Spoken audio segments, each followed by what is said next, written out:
Jaya Broto jar putraku. Sayuta wono sakti Uryaya padha bareng ora digrek menunggu salama.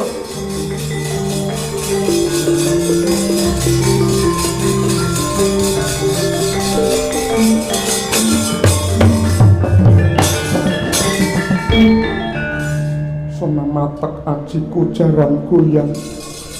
Sun goyanganing tengah latar. Cemetiku sada lanang sun sabetake gunung jugruk segara asap.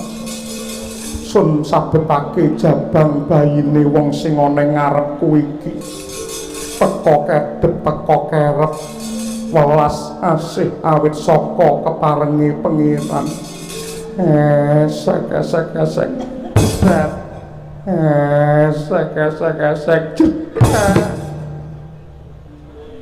Lala. Ide nek wong ayune kliwat nyukur iki sapa? Sapa kuwi, Dok? Ambuh marang aku. Yo Jenengku Anis Kusumaningrum. Ding duduk apa marah nampik marang pitutur becik dikandhani sing kanthi apik-apik parandene kuwi bantah karo wong gerak. Widara kandhang kene duwe aturan sapa wae sing ora manut karo Kakrasana bisa ninggalake bumi perdikan iki. Tur sumbarmu maciya-ciya prasasat ngabangake kuping, aja kok mung dapure Kakrasana. Dewa mudhun nggawa gaman bledhek kowe tetep bakal dadi brandal apik kowe bagus, tak regani larang kewanen. Ning gandeng kowe ora manut karo wong gerang raman karo Kakrasana. Kowe becik kowe minggat to. Yen ora minggat kursi sing tak lumrah keprunge ndasmu ora modar gurone batangmu. Parang karpet dhewe. Wendel-wendel.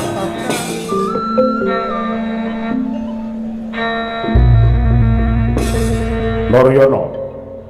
Para kaki diprayogakno anggonmu lungguh. Nun inggih Kakang Mas Kakrasana, mboten kirang sekeca anggen kula ngabiyantara sembah pangabekti kula kunjuk Kakang Mas. Yo, tak tampa gawe bombonging rasa. Bratajaya dipenakne anggonmu lungguh. Ya Kakang Kakrasana, ora kurang prayoga anggonku sibuk. Kakang Udawa diprayogakake. Ya, Kakrasana ora kurang prayoga anggenku teka. Tah. Apa to darunane ripalungguhan iki mligine kowe Narayana? Kowe adoh ndak awe cedhak saya ndak raketake yektine ana bab wigati ingkang bakal tak babar magepokan lawan kabar kang wis mebar pawarta sing wis rata.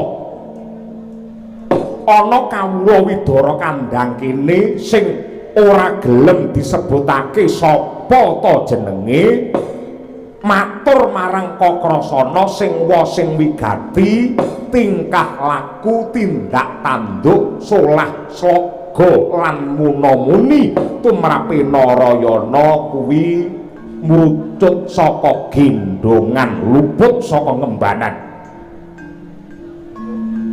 Mongko saksedane Bapa Demang Sagopa Kakrasana sing dipercaya minangka pengarepe ana ing Widara kandhang kene sing tegese aku duwe kewajiban nata marang kabeh para kawula Widara kandhang supaya tansah tumindak becik hanjok marang rahayu, hanjok marang widada lan wilujeng. Aja nganti tumindak lan pakartine wong Widara kandhang nabrak saka aturane agama, milar saka pranataning negara. Kaget rasane atiku bareng aku nampa kabar jare Narayana ripalungguhan iki wis minger kiblate.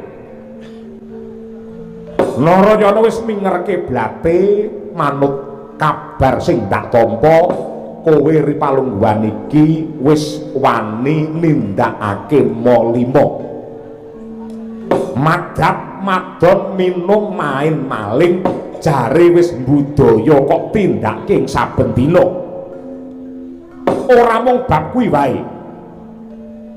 Ana meneh sing saya ndadakake kaya mbledak-mbledako dadaku jare kowe ripalungguhan iki malah reka-reka dadi brandal, reka-reka dadi begal.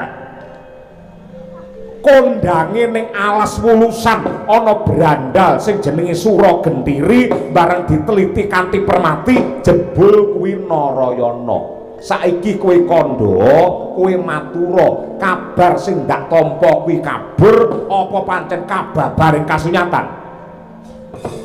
Nuwun sewu Kakang Mas. Kalian kula matur sisih nyuwun gunge samudra pangaksami sedaya ing paduka dawuhaken menika babar pisan mboten wonten ingkang lepat. Blaka suta blakotang terus terang. Pancen nuwun sewu, menawi bab molima mboten kula tindakaken. Ning menawi brandal, begal, ngecu, ngerampok menika sampun kula tindakaken ing saben dintenipun. Agya risang kapirang rinangkul kinempit-kempit dosang retnaning bawana yosi tukang walang ati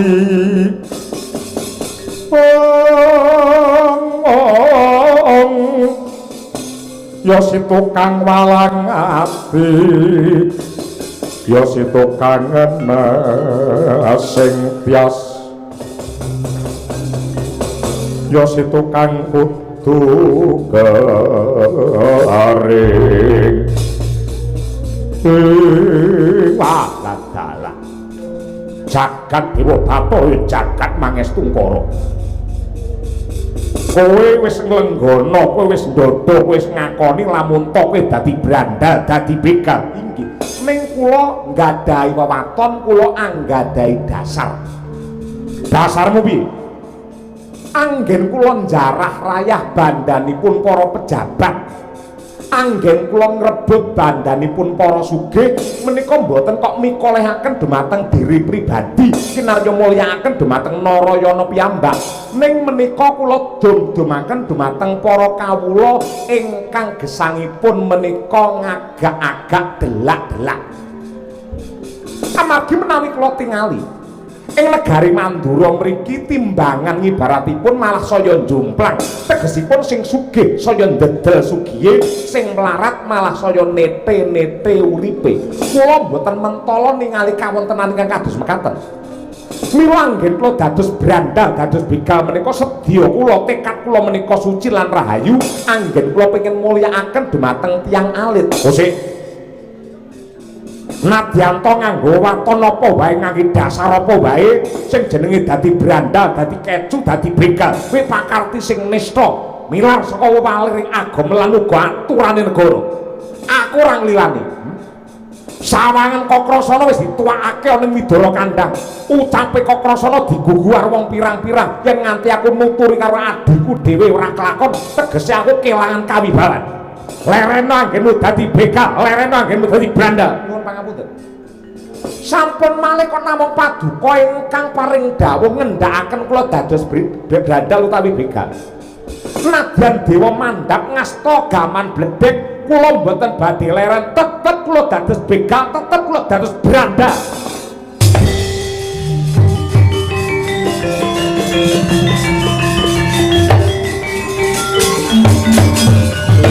wong tak ler kirep satu kaya yasinepi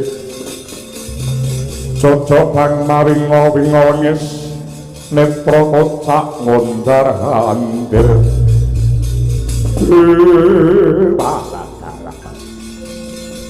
wegah nampa wewarah nampik marang pitutur becik dikandhani sing kanthi apik-apik parandene kuwi bantah karo wong gerak Widara Kandhang kene duwe aturan sapa wae sing ora manut karo Kokrasana bisa ninggalake bumi perdikan iki. Tur sumbarmu maciya-ciya prasasat ngabangake kuping, aja kok mung dapure Kokrasana. Dewa mudhun nggawa gaman bledhek kowe tetep bakal dadi brandal apik kowe bagus tak regani larang kewanen. Ning gandeng kowe ora manut karo wong gerang ramat karo Kokrasana. Kowe becik kowe minggat to. Yen ora minggat kursi sing tak lungguh tak keprunge ndasmu ora modar kurone batang. Parang karepe dhewe. Kendel-kendel. Taras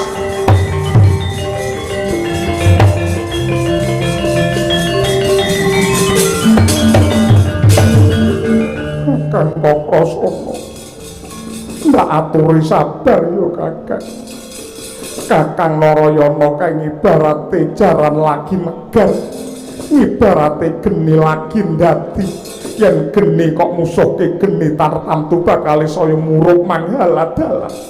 ning dheweke ora manut karo wong gerang Mergo lemu nuturi tembungmu kasar kaya ngono kuwi. isaku yo kasar kaya ngene iki Kowe iso jane dadi wong alus mung kowe ora gelem.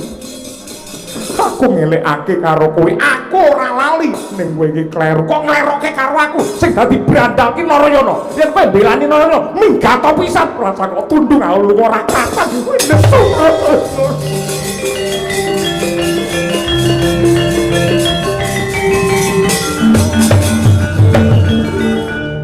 nuturi pengajian harep mulang meneh Kusit. Kowe iki lek gelem ngakoni sak rombongane tuwek dhewe iki aku.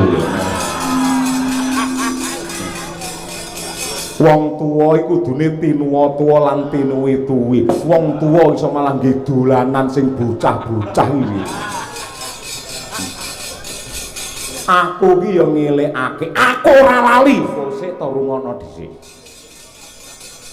Aku Ramaido pancen Narayana ke kleru ning carane kowe iki wis bener ning kurang pener. Kurang penerku mapan gondi. Kowe apa ora nyawang? Kowe ning Widara Kandang iki urip duwe tangga pirang-pirang. Mongko bapa Sagopa ki wis seda. Dina iki adimu si Narayana Bratajaya kok tundung lunga kok kene. Apa kira-kira kowe ora bakal risih krungu rasanane tangga? Wel sing jeneng Kokrasana, adike loro ditundung kabeh. Pol-pole warisane arep dipek dhewe, mesti ngono tangga-tanggamu. Lah nek tembung kaya ngene apa ora wirang iki? Nyatane nyepelake karo aku. Ya carane kaya ora kaya ngono kuwi, sing alus ditlateni ngono. Lah karepmu ripalungguhan iki piye? Kowe lungguh sing penak ya, dilerenke awake, ditentremke pikire, timbangane asam lambungmu kumat. Cah loro ke tak tututane, tak jae bali ning Widara Kandang ngisin-ngisine karo dhuwur tukaran kaya ngono. Mongso bodho. Ya ya. Bayangan bayang bayang. Agung rambuyung kowe rawe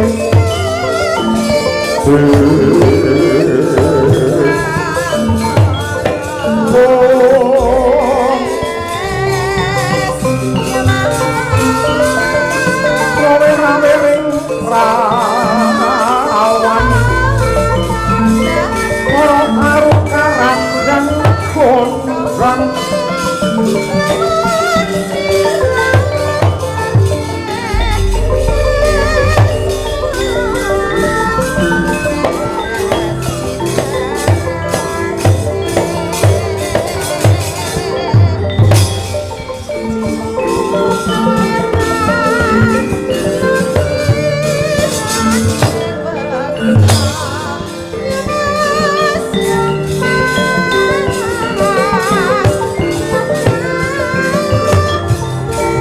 Kakang Narayana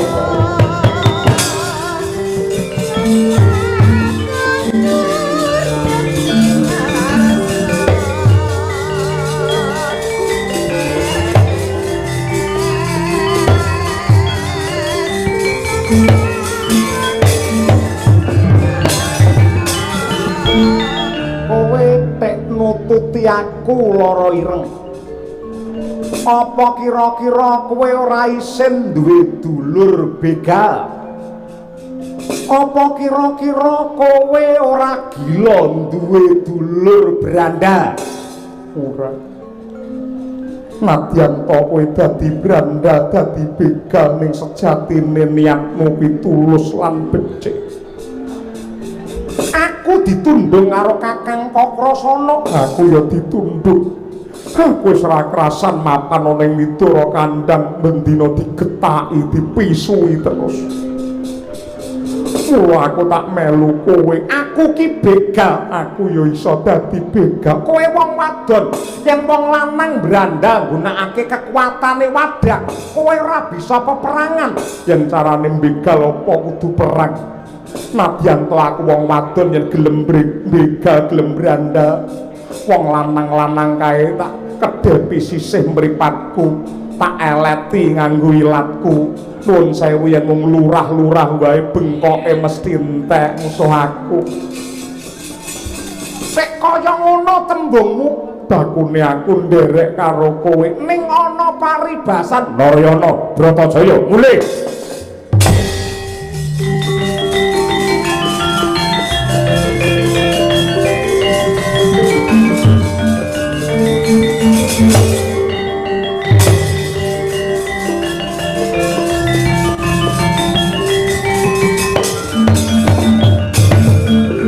Neng Widara kandhang sing tuwa dhewe Udawa, mula kabeh kudu bangun miturut marang perintah Udawa, aja ngisini-isini. Gelem ra gelem dina iki Narayana kudu mulih, Narayana kudu bali. Yen aku ora bali kowe arep apa? Yen kowe ora bali aku melu lunga kowe pisan. Tek wong tek ra duwe adeg-adeg lho. Nyatane ning omah ya bener. Kok krasana iki muring ra enek enteke. Tangi turu nesu, arep turu nesu, luwe nesu, ngantuk nesu. Wong kok apa-apa nesu. Tetep melu dadi begal, Bratajaya dadi begal. Sumpahe begal bondo apa nyawa? Bondo apa nyawa? Bondo apa nyawa, ayo.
Hentik-hentik si penunggu patek nono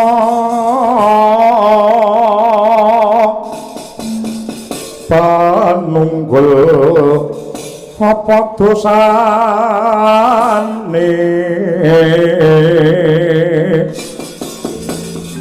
dosa ngungkuli sama aja di ndak kewalat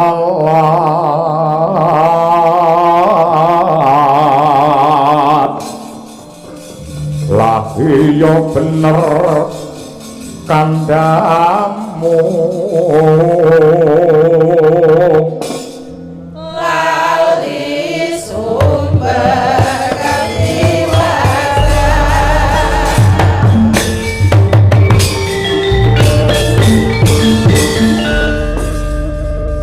iki ana wong sing ngleneh wujude wong te agu kaya ngene dedeke ya jane dhuwur tangane kiwa tengen kok dawane ra padha gondrong ning gondrong dangdut ketara yen cah desa sapa jenengmu tambuh marang aku jenengku Udawa yen didawakake jenengmu sapa kumplite Udawa heran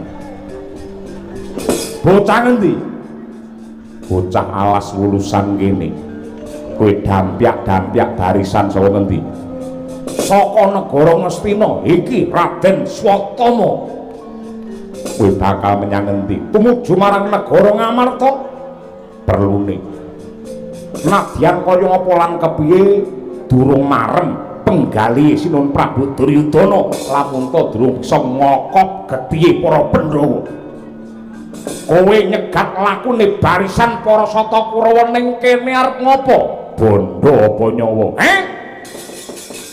Kadya trisangka pirang pinangkul kinempet-kempet dosa ngreknaning bawana ya setukang walang ati kowe yan gedibal to kowe brandal bondo apa nyawa tegese abot bondo nglayang nyawamu abot nyawa gorene bandamu wah kowe dadi brandal dadi begal ning apes Ripalungguhan iki mergo adu arep karo sing jenenge Swatama kowe ngendhek laku barisane para Sata Kurawa padha karo ngemping lara genjah pati rasa kakehan bebangan janji bandamu anggon-anggonmu mas-masamu ora kok wenehake marang Udawa hak pocok jangkamu wah yo yen pancen ngejak kerengan sing prayitna lair batin tebrak dadamu ra nglayang nyawamu tak guroni batang ayo maju para ngarsa aku yen perang sing nyindeni anakku wedok saka Kediri sing sandingku iki ora menang guroni batangmu yo njajal trepek aja mung nyanyi ae ayo lho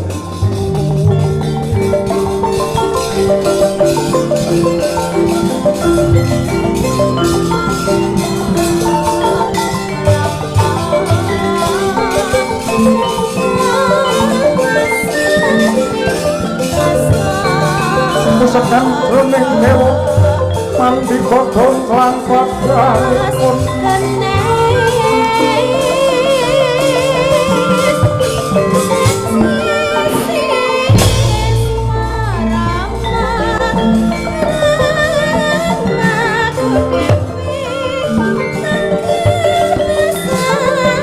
hey wah wah wah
Broto Jaya Broto biar putih lagu.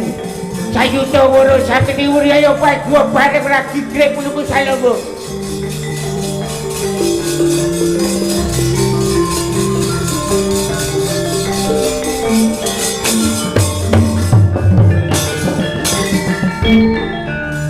Sona matek ajiku jaran goyang. Sun goyanganing tengah lapal. Cemetiku sada lanang sun sabetake gunung jugruk segara asap. Sun sabetake jabang bayine wong sing ana ngarepku iki. Teka kedhet teka kerep welas asih awit saka keparenge pengiran. Esek esek esek. Esek esek esek. Lala. Ide ene wong ayune kliwat nyukur iki sopo iki? Sopo kuwi, Dok? Ambuh marang aku. Yo Jenengku Anis Kusumaningrum. Ding duduk. Ayune sing aji kaya ngene iki yo, Dok. Ding duduk. Kuwi lek melek. Cak gedi Dalem omahmu gedi. omahku gabus. Wih, ya jaya. Cek keluyuran teko kene ditepokake aku Ade Ratu Ngastina. Jeneng kuwi Durmagati. Durma ki tembang gati iki penting. Seneng aku iki tembang karo karawitan. Allah tanpa rupa aku iki gurune.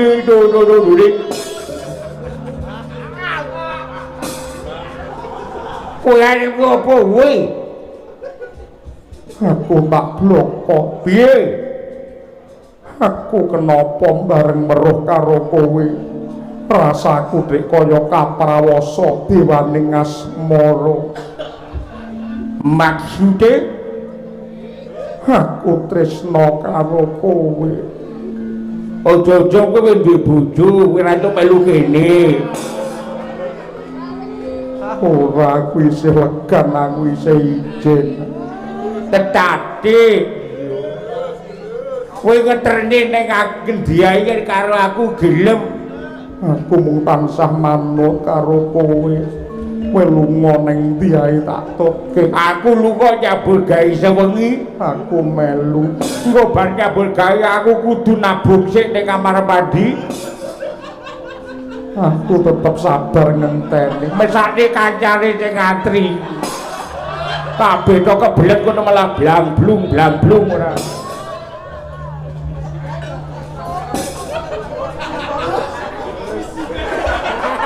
Suaramu nek banter. Hah?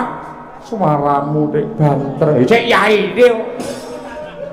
Jajal kok waya kemanaan.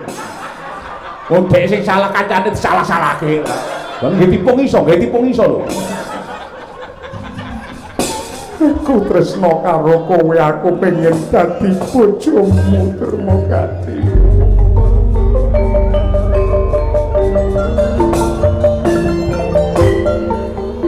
Aku ruh anggon-anggonmu, mas-masamu, aku pengen seneng. Nggih.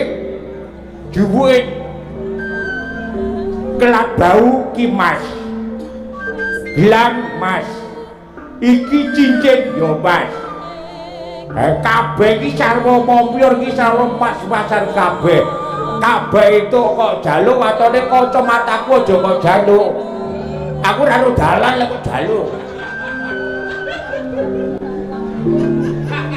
Tak jupuke. Oh iya. Iki kelat baumu tak keke. Jupuke. Wih, sing buri yo. Wih, lali lolo. Gelang, Gelang alit yo. gelang mburi. Yo kudu. Ali-ali. Yo ali-ali yo kena. Kagem mo ali-ali a. Iki apik kabeh. Kalung. Ngono. Udah bobo. Nek sing rong kok jupuk apa sing ning jero sarung. Aku butuh kumung mas-masan kaya ngene. Nek tekan lho, kowe gelem tape bojo lho. Aku sithik karo kowe mergo ki swaramu apik terus tau dadi juara idol.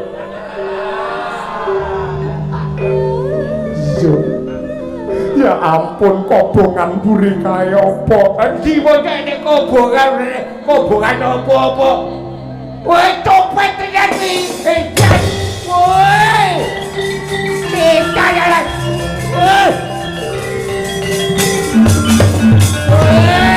Dalah ting dong dolit. Wah, bae bandit tenan. Iblis rakyat dicolok. Wah, duduk karepe dhewe lek ku nglumpuhke gajian per bulan iki lho. Para dicolok ciloko. Wedok dadi bradal dadi copet ra pantes babar wisan lho lek kowe. Kowe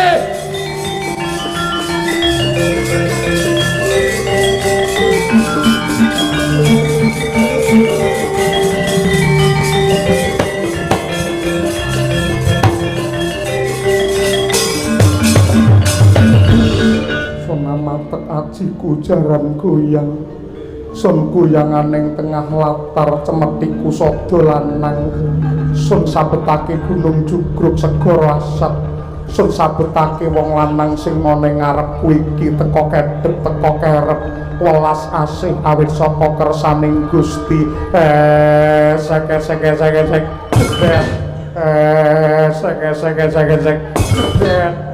lele lho apa kae ngalor ngidul mbok bonang apa kae iki sapa po takon karo aku iya jenengku Trihastuti Retnawati saka ngendi kok ngendi aku pindah-pindah Oh Triastuti lah kowe jenengmu sapa takon karo aku jenengku Setya Ditraksi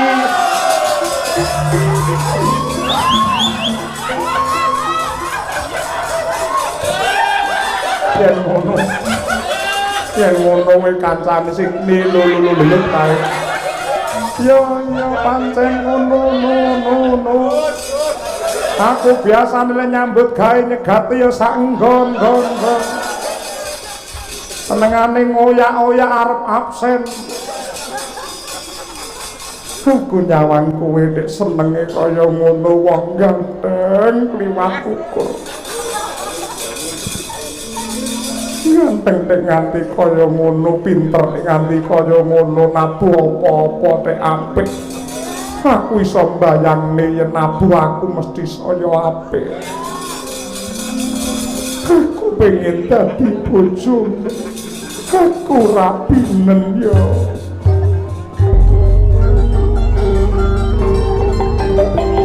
oh kowe te njaluk tarabi apa pancen kowe ora lali ora lali karo wulang wuruk wur Mas Setya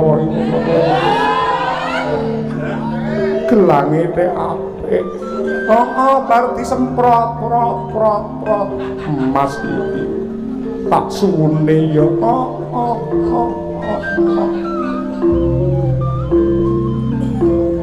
sing nguri pancuku ana dhewe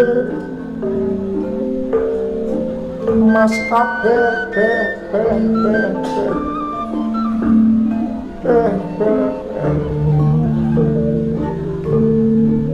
atur nuwun kowe tak rabi tenanan iya kobong neng mburi kaya apa endi sing kobong ae kobongan banget ora ana sing kobong mergo kok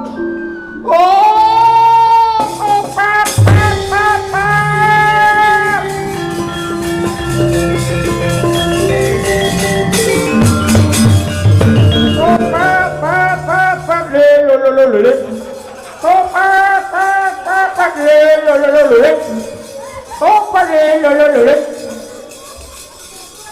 Apa kowe gedhe-gedhe? Lha ora kene dak turu aku. Wetane.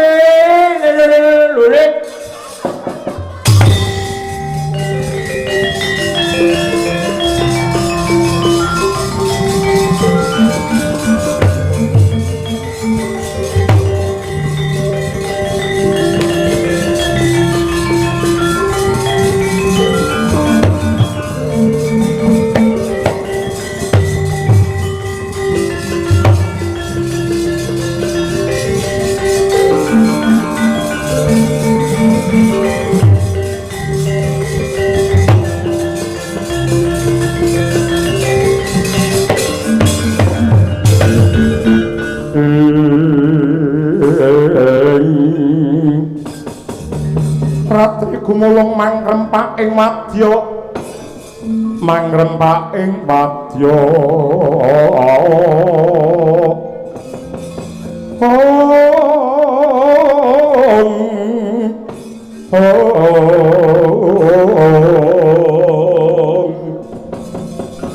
magire ronanggono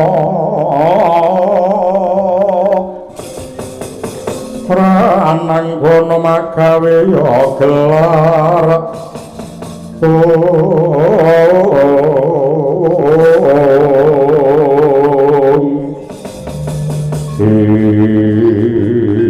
piye kabare pangestune Kakang Narayana aku wis entuk mas-masan pirang-pirang kilo mergo lek ngapusi karo barisan saka Ngastina. Bagus. Kakang Udawa ya entuk mas-masan, pangestumu entuk sak karung edan akeh banget campur bataku. Ya ora dadi apa. Mumpung ripalungguhan iki wancine tengah wengi, para warga lagi nak kepenak anggene sare, bondo kuwi dumen ana ing saben omah para kawula sing uripe keserakat. Nadyan to mung sak gram mas-masan kuwi mau, aja nganti kowe do milik kabeh dona karo wong cilik. Lan sakwise kuwi aja nganti mandeg kepara kudu saya ndadi saya geni golek wong sugih dibrandal dirampas bandane men antarane wong sugih karo miskin ora njomplang uripe. Istoke dawuh yen ngono.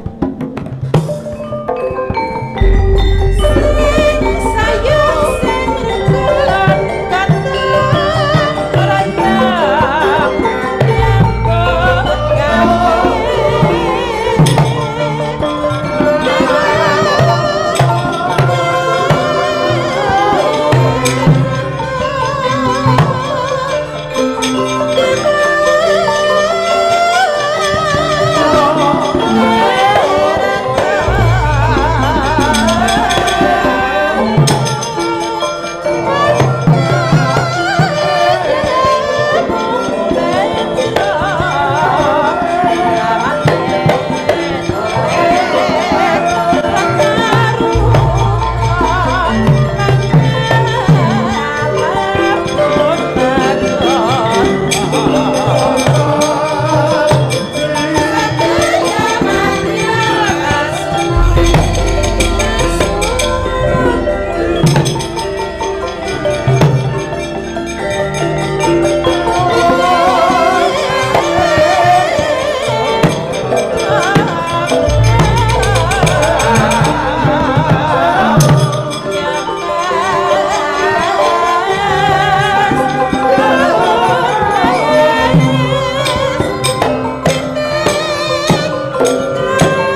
pinutuk yen katututan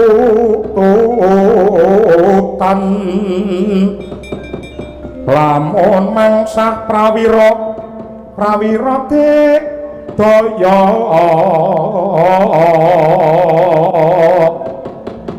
prananggana magawe gelar kaya gelarira wang-wang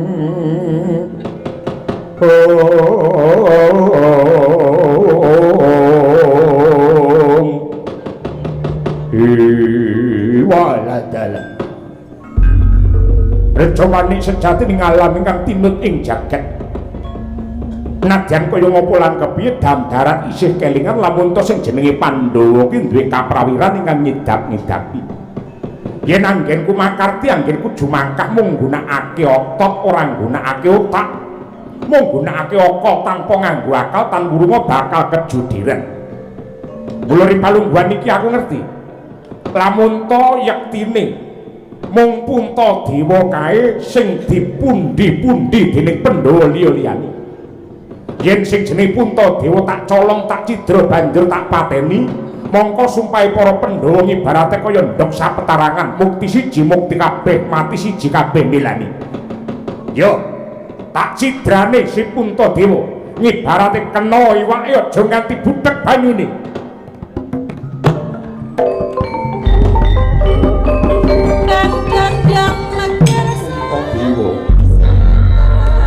ngerti ya ukir sejatine urip ngono pinirang dadi loro ya kuwi lair kelawan batin ing batine menungsa linairake saka rasa mono pinirang lan dadi peranganing urip ingkang gaib nanging saben menungsa wenang nyandang jer menungsa iku yektine cahyane Gusti ingkang akarya jagat dene ing babagan tata lair sejatine menungsa kono kaya dene astane Gusti ingkang murba bumi ingkang jaga lan ingkang lebur lire saben uripe menungsa ndarbeni kewajiban ngrembakake sipating Zat Maha Tunggal ya kuwi ingkang sinebut welas asih Puntadewa saiki apa isih ana bab ingkang nrimpet sarta ngridu batinmu Bukulu ingkang gawang-gawang menggaing mitra tetepanan danging para kawula ngamarta ingkang sami pating jerit riyungan awit ngraosaken awrating panandhang Puntadewa yen ngono nyata titis pangrasamu lire jeneng kita wis nyarira sifat welas asih titikane batinmu tansah karantan lamun to krungu marang panandhang sakwise rasa welas asih tuwuh ing jiwanira siji-sijine cara jeneng kita kudu duweni tekad lan niat ngentas marang panandhange para dasih ya kuwi kanthi gaman kawicaksanan ewadene sakwise kawicaksanan wis kecakup yekti bakal mawujud bebrayan kanthi adil warata tumrape kabeh wae gunggung kumpule kalima sada iki yektine piwulang utawa gegebengan ingkang cacahe 5 ingkang sepisan ya kuwi bab panembahe kawula marang Gusti angka 2 rasa kamanungsan utawa welas asih angka 3 ya kuwi bab rasa panunggal angka 4 kawicaksanan dene lamun patang perkara mau bisa mawujud mesti wae adil kang warata bakal jedul kejaba saka kuwi kalima sada uga bisa diwerdekake kalimat usada tegese pangucap suci supaya menungsa pinaringan tentrem lahir batin keselamatan dunya nganti tekan akhir kalima sada iki gunakna kanggo gundelan sarta pepakem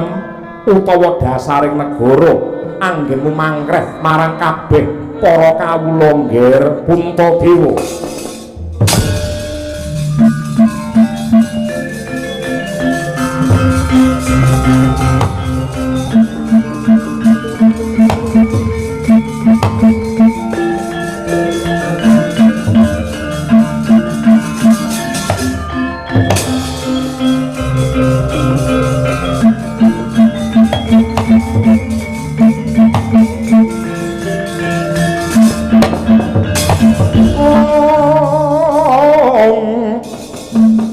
Mangsud narineng kabu budine kang den bawani aduh kulun Bathara Darma ngaturaken panuwuning tanpa pepindhan dene paduka paring sih nugra agung kados mekaten menika kulun. Iya kuwi pancen wis kinodrat dening jagat dasare kok tuku nganggo laku. Nadyan tori palungguhan iki jeneng kita wis antuk nugraha ning sing ati-ati mergo adat sing wis tekane bondo tekane nugraha kuwi mesti bareng karo tekane coba Puntadewa.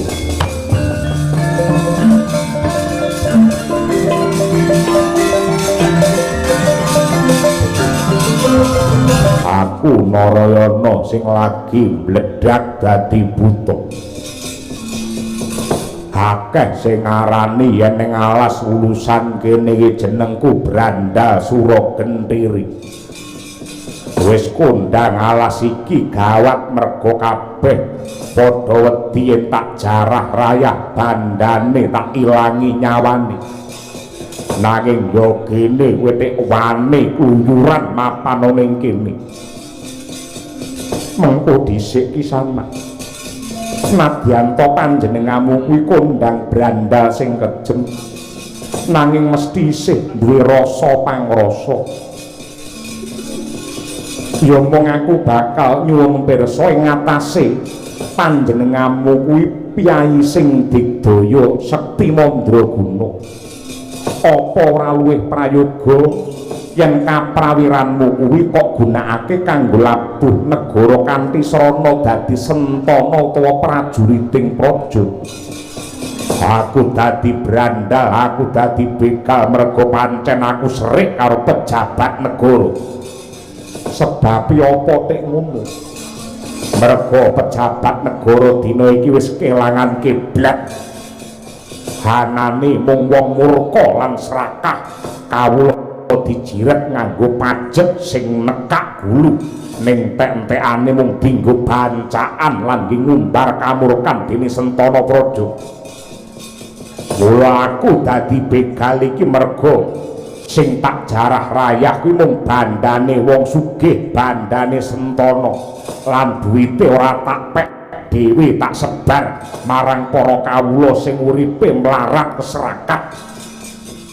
Kisana yen ndak rasa sejatine sediamu kuwi bener nanging caramu sing kurang bener. Mergo ndadekake kahanan iki malah saya giduh lan saya kisruh. Nanging lelakon iki dadi rusak sing miwiti iki pejabat negara. Kamurkan kuwi nganti kapan wae tetep ana mergo pancen kaya ngono kuwi isen-isene donya. Lah banjur apa becike kamurkan iki diumbar wae ora sah. Aku tumindak apik, tegese aku ora perlu cawe-cawe dandani bobroke moral. Kabeh menungsa ditandur ning alam donya iki duwe kewajiban memayu hayuning bawana. Bedae apa aku memayu hayuning bawana yen pancen nganti kapan wae kanistan lan kamurkan tetep ana. Bab kanistan tetep ana utawa ora kuwi yektine dudu perkaramu. Nanging sing baku uripmu tandurana kanthi pangibadah lan kabeh tumindak lan pakarti sing becik kuwi niatana ngibadah bakale bisa dadi berkah. Banjur dina iki apa sing kudu tak tindakke yen aku manut karo kowe Puntadewa? aja takon karo aku nanging nyuwuna pirsa marang Gusti ingkang gelar jagat. Carane nyuwun pirsa piye? Carane kanthi sekung ing panembah tigening pangibadah. Yen pancen tekadmu suci mesti bakal ana piranti saka Gusti nyurung marang tulusing budi kanggo mbrasta sukertaning bumi. Begal kuwi ora bakal diayomi karo Gusti ingkang nyipta jagat tetep bakane sawalah.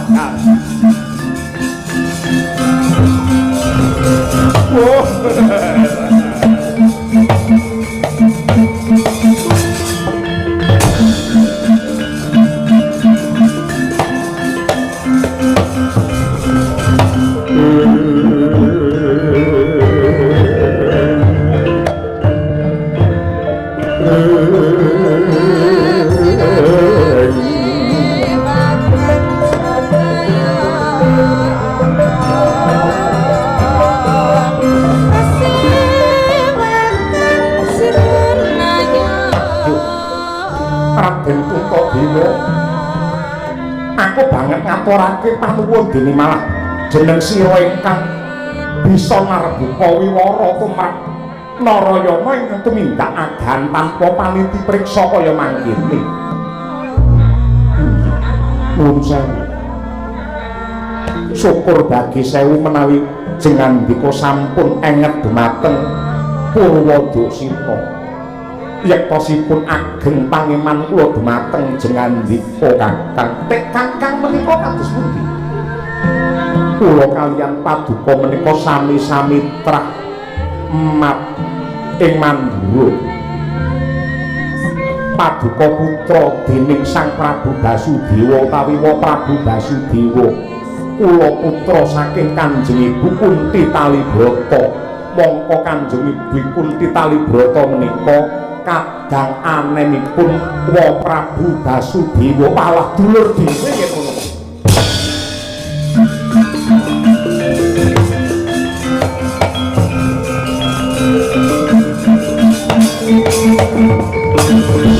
Abang padha warandena becik besok mendem baris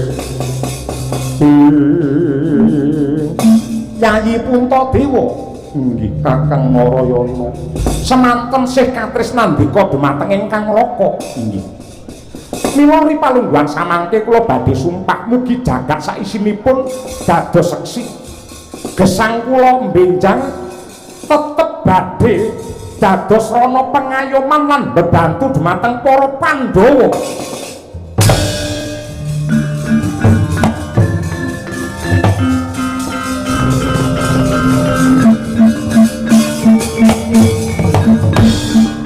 Senono aku lek kok rapi. Kaya ngono kelakuane wong lanang. Ora tanggung jawab takon tak santet. Mengamu kaya panggih mlaku malih angel yo. Menika Permadi nggih ingkang estri adik kula niki. Runtang-runtung nggih pun akrab kok nggih mugi-mugi lare kalih niku saged dados jodoh. Anti aneh-aneh neka-neka seneng karo wong wadon liya. Aja takon dosa lek mati tak dongakne dadi mercon. Ora. Aja kuwatir aku tetep tanggung jawab. Sak menika kados pundi? Pangestunipun Kakang Narayana kula sampun pikantuk gegebengan kinarya pepagem. Nenggih mangke menawi kula ngemudeni negari Ngamarta wujudipun jimat Jamus Kalimasada.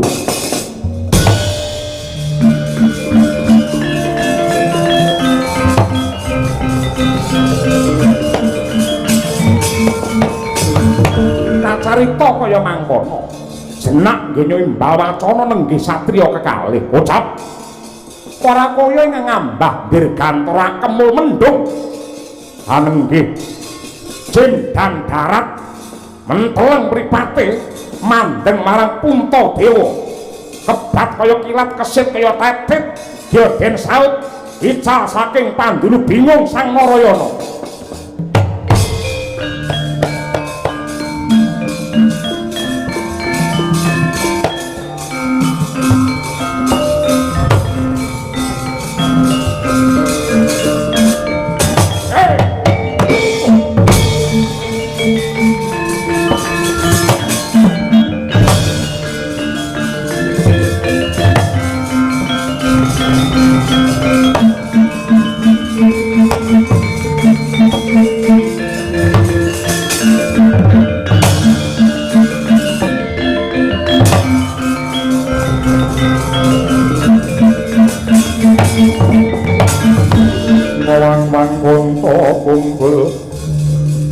kang gedhe kang sayang gongkara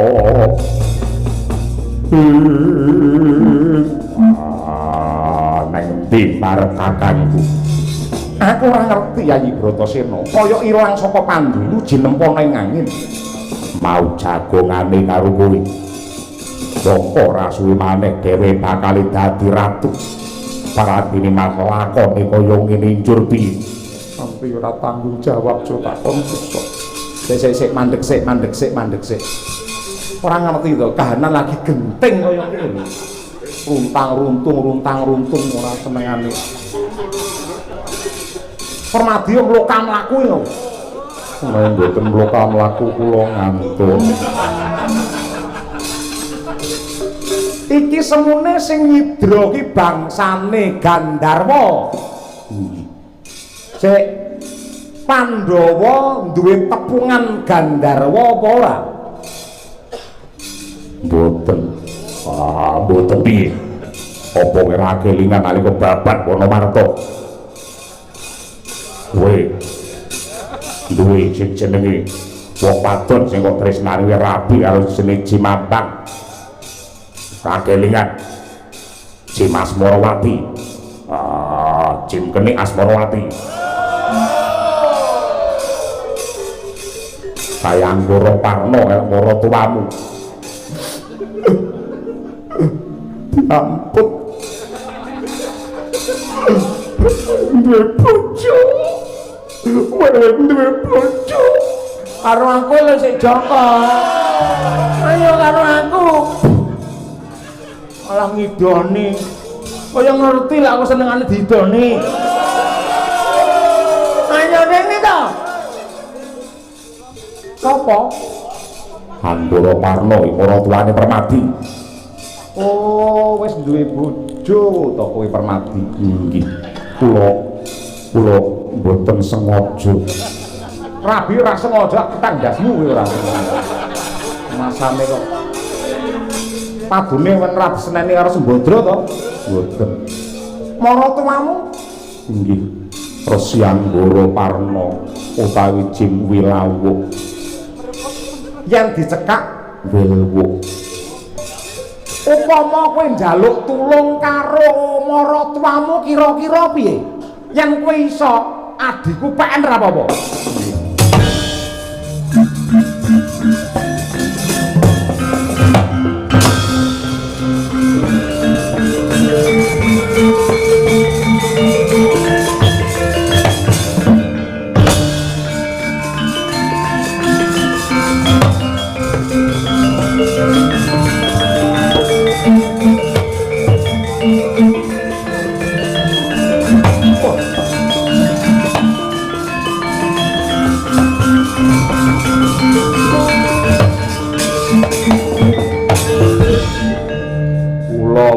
madosi jenengan pinten-pinten dinten lho Nger enten apa Kanjeng Rama Anggara Parna menika Asmarawati nika pun kangen kalih jenengan Darabi nika wis pirang-pirang sasi mboten jenengan tiliki nika mboten gelem mangan mboten gelem ngombe meh kemawon dhek arepe lampus diri nyemplung sumur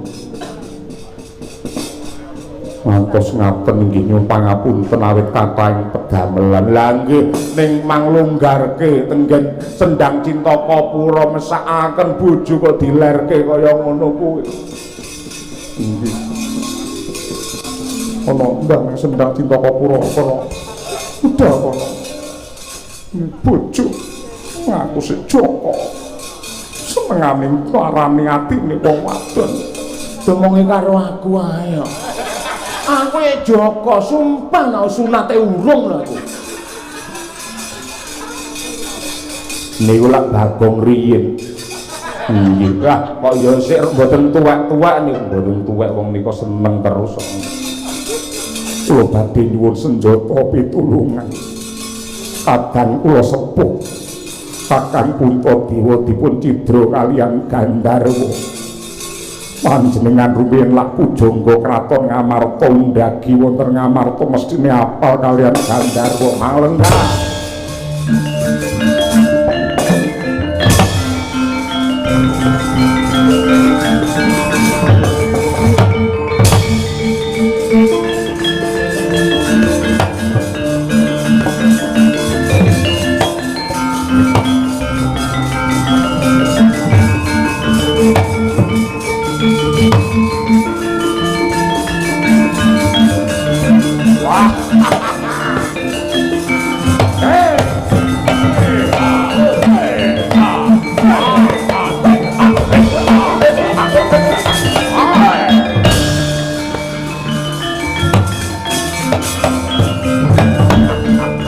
Pangling karo aku ora. Iki kaya pepatih Dana Marta biyen tam darat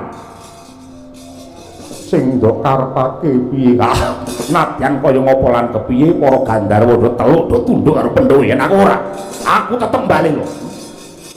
Tek penak men para Pandhawa ngerti-ngerti napa kraton Kencana yasane Bathara kowe kena dadi ratu ning negara Ngamarta waton pinter nglangkai bangkene dam darat. Yen pancen kowe pengin dadi ratu dadi ora apa-apa. Aku ora pengin dadi ratu. Kowe dadi ratu ana Ngamarta tangeh lamun aku iso dadi ratu yen kowe isih urip. Mula kowe tak tugel gulumu dina iki.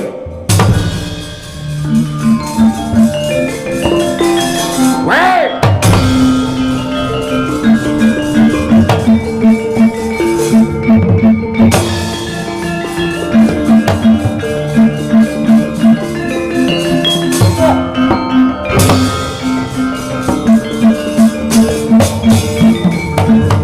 Anggara Parna pengkhianat kowe padha-padha Gandharwa ning merga anakmu dirabi karo Permadi kowe mbelani para Pandhawa.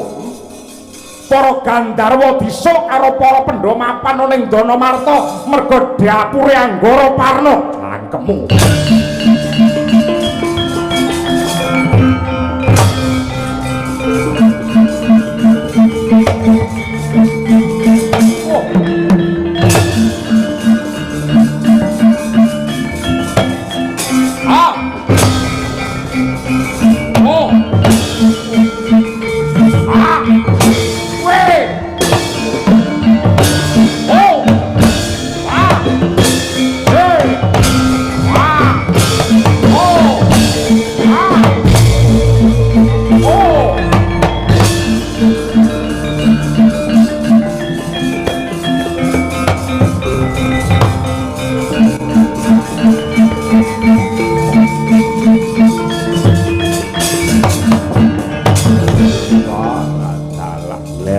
Pacake kowe asalmu saka geni bali dadi geni sambat.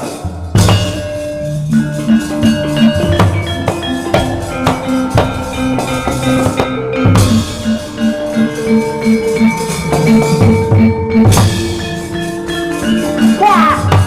Oh! Woi!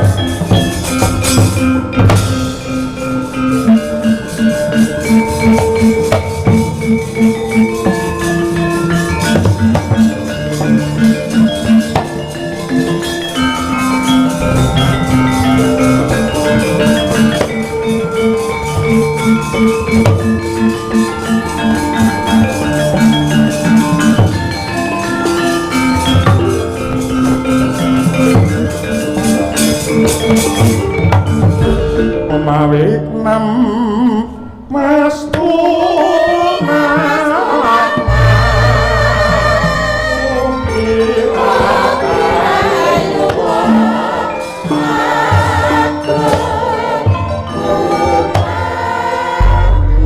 kawula sewu menawi mboten lepat pamawas kula menika penemban Anggara Parna saking pertapan Cintaka-pura. Inggih Raden kaluhuran dawuh paduka Raden Puntadewa. Aduh penemban kula ngaturaken panuwun dene paduka paring pitulungan dumateng kula satemah Puntadewa luwar saking bebaya. Dawah sami-sami Raden nuwun sewu. Gantos ingkang rinembuk kabar ingkang semebar bilih paduka Raden Puntadewa badhe kawisuda jumeneng ratu wonten ing Indraprastha. Inggih Penemban, malah sisandana gandeng jengandika rumuhun pujangga kraton Indraprastha tartamtu pana dumateng bab tata ing ring kaprajan. Mila saking menika kalilan kula nyuwun pangestu sarta nyuwun dawuh supados Puntadewa sembodo netepi dharma Penemban. Raden, paduka tetela pengayomaning sagung para titah mestinipun boten badhe kéwran dumateng lelampahan menika. Paduka menika piyayi ingkang wegit, piyayi ingkang wasis, piyayi ingkang waskita, mesti kemawon saged ambabar mulya dumateng jagat ngamarta. Raden, kula pitados Raden.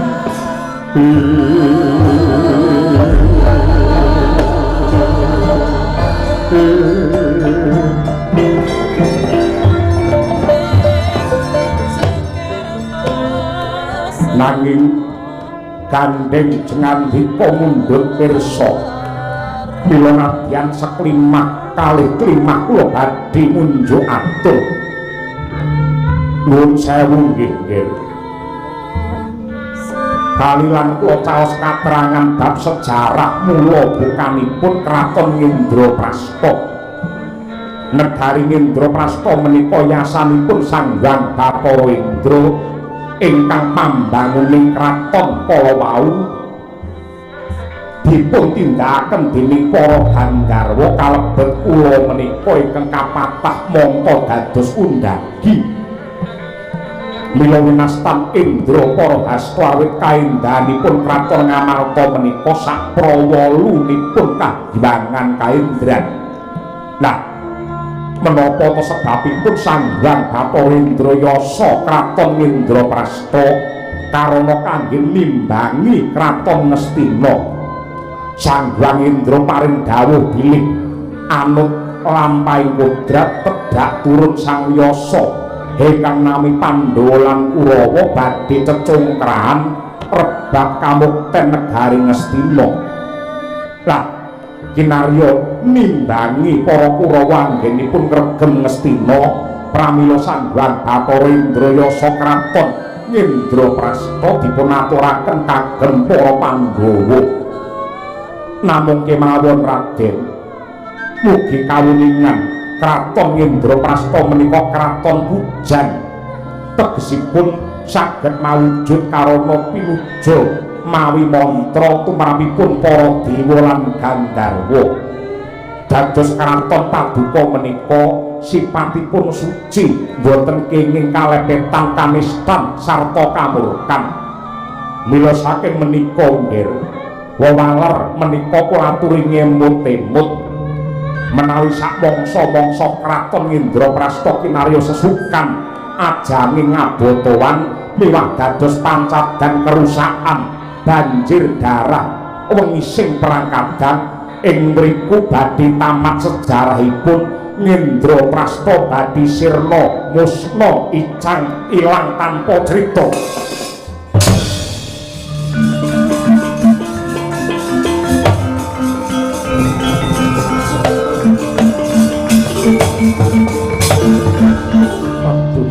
Penemban ngaturaken panuwun ingkang tanpa pamrih. Kula sanget jumurung sarta badhe munjung sedaya dawuh paduka Penemban Anggara Parna. Lan awit saking pangestu paduka kula disampun anggadhahi gegebengan kinarya pepakem kalima sada mugi-mugi dados rana usada mulya wibawa tumraping jagat Ngamarta Penemban Anggara Parna.